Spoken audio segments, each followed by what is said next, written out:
Acts 22. Having received the commander's permission, Paul stood on the steps and motioned to the crowd.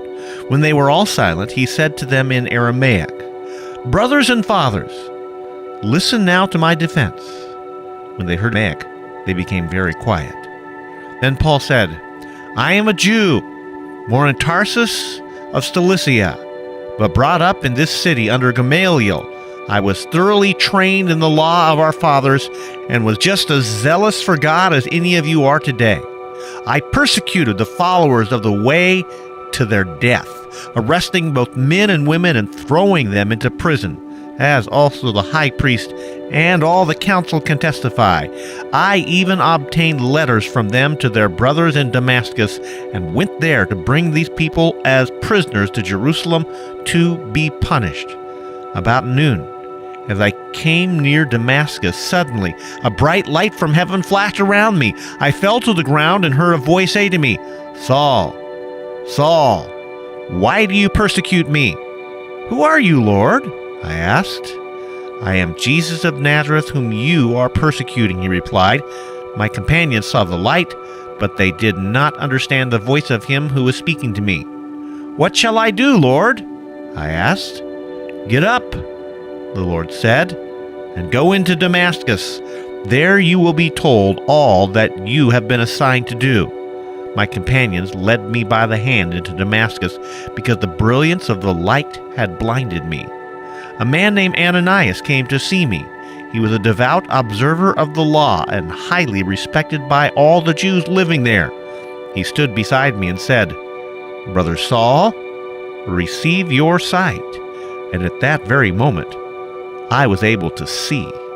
Then he said, 'The God of our fathers has chosen you to know his will and to see the righteous one and to hear words from his mouth. You will be his witness to all men of what you have seen and heard. And now, what are you waiting for? Get up and be baptized and wash away your sins, calling on his name.'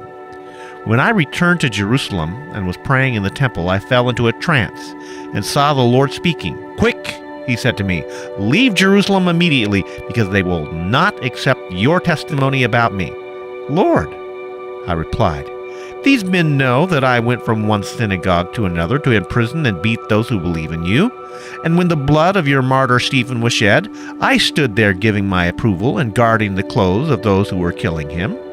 Then the Lord said to me, 'Go, I will send you far away to the Gentiles.' The crowd listened to Paul until he said this. Then they raised their voices and shouted, 'Rid the earth of him! He's not fit to live!' As they were shouting and throwing off their cloaks and flinging dust into the air, the commander ordered Paul to be taken into the barracks. He directed that he be flogged and questioned in order to find out why the people were shouting at him like this. As they stretched him out to flog him, Paul said to the centurion standing there, 'Is it legal for you to flog a Roman citizen who hasn't even been found guilty?' When the centurion heard this, he went to the commander and reported it. 'What are you going to do?' he asked. 'This man is a Roman citizen.' The commander went to Paul and asked, 'Tell me, are you a Roman citizen?' 'Yes, I am,' he answered. Then the commander said, 'I had to pay a large price for my citizenship, but I was born a citizen,' Paul replied. Those who were about to question him withdrew immediately. The commander himself was alarmed when he realized that he had put Paul, a Roman citizen, in chains. The next day, since the commander wanted to find out exactly why Paul was accused by the Jews, he released him and ordered the chief priests and all the Sanhedrin to assemble. Then he brought Paul and had him stand before them.